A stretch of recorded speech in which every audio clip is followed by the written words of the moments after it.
లక్షల మంది రాస్తున్న ఈ ఎగ్జామ్‌లో కొంతమంది మాత్రమే దానికి అంటే ఉత్తీర్ణం అవుతున్నారు. Yes ma'am. సో, ఆ కొద్ది మందిలో ఉండే ఆ క్వాలిటీస్ ఏంటి? సో, ఫస్ట్ క్వాలిటీ ఏందంటే వాళ్ళ మీద వాళ్ళు నమ్మకం పెట్టుకోవడం మేడం. హ్మ్. అంటే సెల్ఫ్ కాన్ఫిడెన్స్.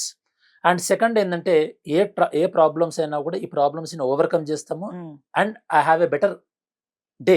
అంటే హ్మ్. ఈరోజు ఈ ప్రాబ్లమ్ ఉంటది కావచ్చు గానీ, ఈ ప్రాబ్లమ్‌ని ఓవర్‌కమ్ చేసిన తర్వాత నాకు బెటర్ ఫ్యూచర్ ఉంటదని చెప్పేసేసి పాజిటివ్ యాటిట్యూడ్స్ అంటే లైఫ్‌లో పాజిటివ్ దృక్పథం ఉన్నవాళ్ళు. థర్డ్ వన్ ఏదో ఒక ఇంటర్నల్‌గా వాళ్ళ సబ్‌కాన్షియస్‌లోనైనా సరే పబ్లిక్ సర్వీస్ అంటే నేను హ్మ్. కానిస్టేబుల్‌గానైనా సరే, ఎస్ఐగానైనా సరే ఎవరికో ఒకరికి నా వల్ల జీవితంలో చేంజ్ రావాలి. వాళ్ళకి బెనిఫిట్ అవ్వాలి. ఇట్లాంటి వాల్యూస్ ఉన్న వాళ్ళు దెన్ ఆబ్వియస్‌లీ సక్సెస్ అయ్యే అవకాశం ఎక్కువ ఉంటుంది మేడం. అయితే సార్ ఈ ఎగ్జామ్‌కి ప్రిపేర్ అయ్యేవాళ్ళు కొంతమంది మొదలు పెట్టేస్తారు. కానీ మధ్యలోనే ఆపేస్తూ ఉంటారు. సో, ఎందుకు అలా ఆపేస్తూ ఉంటారు? వాళ్ళు ఏం చేయకూడదంటారు? సో, ఇక్కడ ఫస్ట్ ఆఫ్ ఆల్ ఇప్పుడు మనం ఎగ్జామ్ కాకుండా నార్మల్‌గా చూద్దాం మేడం. హ్మ్. ఇప్పుడు జనవరి 1కి చాలా మంది రిజల్యూషన్ తీసుకుంటారు. హ్మ్. ఈ సంవత్సరంలో నేను ఇది చేసేద్దాం, అది చేసేద్దాం అని చెప్పేసి. చాలా మంది ఫస్ట్ 2, 3 మంత్స్‌లో వాళ్ళు ఏం రిజల్యూషన్ తీసుకున్నారో కూడా మర్చిపోతున్నారు. హ్మ్. అండ్ మనం జిమ్ మెంబర్‌షిప్ కూడా చూస్తుంటాం. హ్మ్. జనవరిలో ఎళ్లి సంవత్సరం మొత్తానికి జిమ్ మెంబర్‌షిప్ కట్టడము. హ్మ్. తర్వాత ఫిబ్రవరి, మార్చ్‌కెళ్ళేసరికి అసలు వాళ్ళు జిమ్ మెంబర్‌షిప్ కట్టినామన్న విషయం కూడా మర్చిపోతున్నారు. మర్చిపోతారు. సో, కాబట్టి ఈ హ్మ్. వీడియో చూస్తున్నటువంటి మీకు ఒక్కరికే ఈ సమస్య కాదు. హ్మ్. ఈ సమస్య ప్రతి ఒక్కరికి ఉంటది. మనిషి అన్న ప్రతి ఒక్కరికి ఉంటది. మధ్యలో డ్రాప్ అయిపోవడం.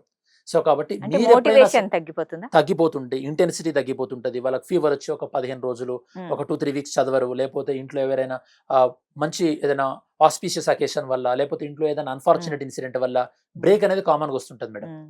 సో, ఈ చూస్తున్న వీడియో చూస్తున్న వాళ్ళు ఎవరైనా సరే బ్రేక్ అనేది ఇనెవిటబుల్. హ్మ్. ఎవరికైనా ups and lows ups and downs ఉంటాయి. అవి కామన్ అని తీసుకొని హ్మ్. ఇన్‌స్పైట్ ఆఫ్ ద డౌన్‌లో ఉన్నప్పుడు కూడా నెక్స్ట్ మళ్ళీ చిన్న చిన్నగా చదవడం. హ్మ్. అంటే అంతకుముందు మీరు 8, 9 అవర్స్ చదివేవాళ్ళు, 10 అవర్స్ చదివేవాళ్ళైతే గనక చాలా గ్యాప్ వస్తే నెక్స్ట్ ఒక హాఫ్ ఎన్ అవర్ చదవడం, హ్మ్. 1 అవర్ చదవడం అలా స్లోగా చదివినట్టయితే ప్రిపరేషన్ అంటే బావుంటది. రైట్. అయితే సార్ సోషల్ మీడియాలో రకరకాల క్లాసెస్ ఉంటాయి. ఆ క్లాసెస్ చూడడం వల్ల ఉపయోగకరమా? లేకుంటే కన్‌ఫ్యూజన్ పెరుగుతుందా? అంటే సింపుల్ మేడం. స్టాండర్డ్ ఇప్పుడు ఫర్ ఎగ్జాంపుల్ ఇప్పుడు మన సాక్షి వెబ్‌సైట్‌లో రెగ్యులర్‌గా ఎంసీక్యూస్ ప్రొవైడ్ చేస్తుంటాం. హుహు. అండ్ కరెంట్ అఫైర్స్ ప్రొవైడ్ చేస్తుంటాం. ఇట్లాంటి స్టాండర్డ్ హ్మ్. సోర్సెస్‌ని ప్రిపేర్ అవుతే హ్మ్. బెటర్‌గా ఉంటది. Apart from there hmm. Coaching institute classes and notes. Hmm. Okay. So, old question papers ఉంటాయి గదా! యెస్. ప్రీవియస్ ఇయర్స్‌వి. సో, అవి చదివితే యూజ్‌ఫుల్ అంటారా? Obviously madam. ఎప్పుడైనా సరే హ్మ్. కాన్సెప్ట్ ఏందంటే PYQs previous year question paper మనం చూడాల్సినటువంటి ఆహ్, ఆ పర్స్పెక్టివ్ ఎలా ఉండాలంటే అసలు ప్రీవియస్ ఇయర్ క్వెషన్ పేపర్ ఎవరు సెట్ చేసి ఉంటారు? అంటే హ్మ్. ఇదివరకు ఎగ్జామ్ జరిగినప్పుడు ఆ ఎగ్జామినరే సెట్ చేసి ఉంటాడు కదా క్వెషన్‌ని. కరెక్ట్. అంటే ఈ ప్రీవియస్ ఇయర్ క్వెషన్ చూసినప్పుడు ఏందంటే మనకి ఎగ్జామినర్ లెవెల్ ఆఫ్ థింకింగ్ అర్థమవుతది. హుహు. ఒక పర్టిక్యులర్ టాపిక్ పైన ఎగ్జామినర్ క్వెషన్ ఎలా అడుగుతున్నాడో అర్థమవుతది. హ్మ్. సో, మనకు ఆ లెవెల్ ఆఫ్ క్వెషనింగ్ అర్థమవుతది కాబట్టి మన ప్రిపరేషన్ కూడా దాన్ని బట్టే మనము ఫైన్ ట్యూన్ చేసుకోవచ్చు. రైట్. సో, ఎస్ఐకి, కానిస్టేబుల్ రెండిటికి మనం అప్లై చేసుకునేవాళ్ళంటే రెండిటికి ఒకేసారి ప్రిపేర్ అవ్వచ్చా? Yes ma'am. హ్మ్. అంటే సింపుల్‌గా చెప్పాలంటే ఎస్‌ఏకి ప్రిపేర్ అవుతే కానిస్టేబుల్ ప్రిపరేషన్ సమ్‌వాట్ ఈజీ ఉంటది. ఈజీ ఉంటుంది. ఎందుకంటే హ్మ్. మీకు ఈజీగా చెప్పాలంటే ఇప్పుడు ఐఐటీ మెయిన్స్ అండ్ ఐఐటీ అడ్వాన్స్‌కి ప్రిపేర్ అయితే మనకి ఎంసెట్ ఎగ్జామ్ ఈజీ ఉంటది కదా! హుహు. లైక్‌వైస్ సో, రెండిటికి కలిపి మనం ప్రిపేర్ అవ్వచ్చు. ఆబ్వియస్‌లీ. ఓకే. అంటే సిలబస్ 2 ఒకటే ఉంటుందా? యెస్. సిలబస్ 2 కూడా ఒకటే ఉంటుంది మేడం. హుహు. చిన్న చిన్న మైనర్ వేరియేషన్స్ ఉంటాయి. హ్మ్. అది దాన్ని వాళ్ళు ప్రిపేర్ అవుతున్న ఎగ్జామ్‌ని బట్టి ఆ వేరియేషన్ చేంజ్ చేసుకోవచ్చు. సార్ బుక్స్ ఎలా మనం చదువుకోవాలి? అంటే కొన్ని బుక్స్ ఉంటే చాలా రకాల బుక్స్ ఉన్నాయి మార్కెట్‌లో. సో, ఎలా మనం చూజ్ చేసుకోవాలి? ఒక బుక్‌ని మళ్ళీ రిపీటెడ్‌గా చదవాలా? ఏంటి? అంటే first books or 2 types madam. Hmm. ఒకటి standard Telugu academy books.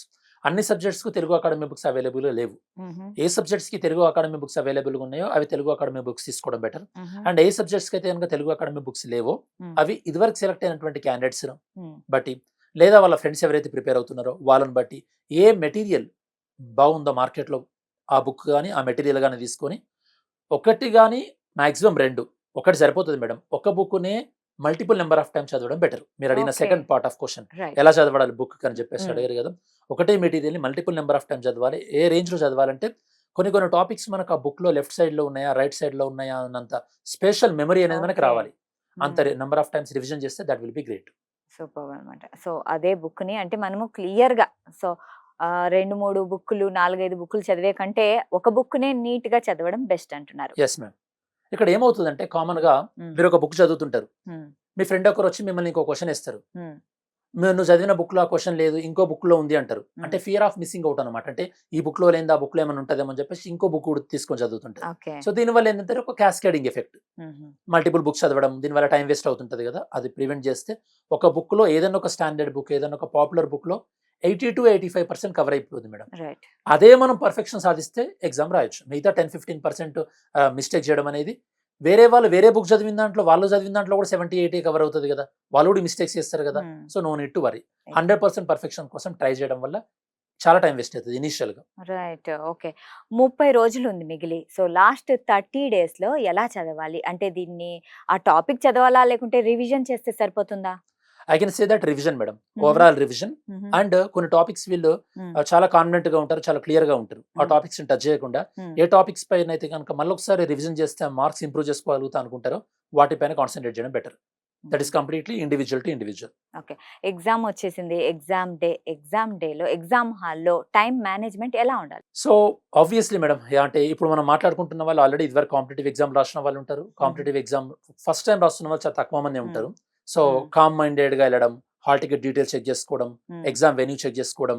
And of course once ఒకసారి ఎగ్జామ్ డీటెయిల్స్ వచ్చి డౌన్ ద లైన్ 4-5 మంత్స్ అయిన తర్వాత ఎగ్జామ్‌కి వెళ్ళే కన్నా ముందు ఒక 24 అవర్స్ ముందు, 48 అవర్స్ ముందు again we will give once few suggestions. హుహు. At that time that will be more useful to them.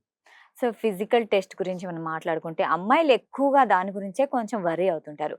అమ్మాయిలకి, అబ్బాయిలకి ఫిజికల్ టెస్ట్‌లు ఏమైనా తేడా ఉంటాయా? ఆబ్వియస్లీ మేడం, ఇప్పుడు మీరు అన్నారు కదా, రన్నింగ్ అబ్బాయిలకైతే 1600 మీటర్స్ ఉంటుంది. ఓకే. అమ్మాయిలకి 800 మీటర్సే. హుహు. సో అమ్మాయిలు ఇక్కడ వరి అవ్వాల్సిన పని లేదు. అమ్మాయిలు అబ్బాయిలతో కంపీట్ అవ్వట్లేదు కదా మేడం. హుహు. అమ్మాయిలు ఇంకో ఫెలో అమ్మాయిలతోనే కంపీట్ అవుతున్నారు కదా. So okay. Obviously hmm. Equal among hmm. The ఈక్వల్సే కాబట్టి no need to worry. Okay. Sir కొంతమంది 1 మార్క్ తేడాతో ఉద్యోగం కోల్పోయిన చాలా మంది ఉంటారు. సో, అలాంటి వాళ్ళకు మీరిచ్చే సలహా ఏంటి? వాళ్ళు చేసే మిస్టేక్స్ ఏంటి? అంటే 1 మార్క్, 2 మార్క్స్, 3 మార్క్స్ ద్వారా పోయిన వాళ్ళు చాలా మంది ఆ ఎగ్జామ్ డే రోజు చేసిన మిస్టేక్ వల్ల కొన్ని కొన్ని పోతాయి మేడం. అంటే హుహు. వాళ్ళు హ్యూజ్ డిఫరెన్స్ ఏముండదు. జాబ్ వచ్చిన వాళ్ళకి, జాబ్ మిస్ అయిన వాళ్ళకి. హ్మ్. అంటే ఆ ఎగ్జామ్ డే రోజు వాళ్ళు ఏదైనా ఒక పర్టిక్యులర్ మైండ్ సెట్ సరిగ్గా లేకపోవడం, అండ్ ఏదన్నా ఒక పర్టిక్యులర్ సబ్జెక్ట్ పైన వాళ్ళకి అవగాహన లేకపోవడం వల్ల అట్లాంటి ఆస్పిరెంట్స్ జనరల్‌గా ఎగ్జామ్ తర్వాత ఇప్పుడు మనకు ఆల్మోస్ట్ ఇంకా 2-3 ఇయర్స్ గ్యాప్ వచ్చింది కాబట్టి హ్మ్. వాళ్ళు ఏవైతే గనుక అంతకుముందు సరిగ్గా ఎగ్జామ్‌కి ప్రిపేర్ అయిపోలేదో ఆ హ్మ్. సబ్జెక్ట్స్, వాటి మీద ఫోకస్ చేసిపోతే ఈసారి మంచి మెరిట్‌లో కూడా వచ్చే అవకాశం ఉంటది. రైట్. ఇంకా చివరిగా సార్ ఎస్ఐకి, కానిస్టేబుల్‌కి అభ్యర్థులు ఎవరైతే ఉన్నారో మెయిన్ మహిళలు యెస్. వాళ్ళకి మీరిచ్చే సలహా ఏంటి? సో ద మెయిన్ సలహా ఏందంటే, ఫస్ట్ మనము ఓవరాల్ సమ్మరీగా మాట్లాడుకున్నట్టయితే గనుక ఈ వీడియో చూస్తున్నటువంటి ఆస్పిరెంట్స్ ఎవరైతే ఉంటారో, జాబ్ తెచ్చుకోవాలనుకున్న వాళ్ళు ఫస్ట్ మిమ్మల్ని మీరు నమ్మండి. హ్మ్. ఎందుకంటే ఇనీషియల్‌గా మిమ్మల్ని మీరు నమ్మినప్పుడు మిమ్మల్ని మీ ఫ్యామిలీ మెంబర్స్ నమ్మే అవకాశం ఉండదు. సొసైటీ నమ్మే అవకాశం ఉండదు. ఫస్ట్ మిమ్మల్ని మీరు నమ్మాలి.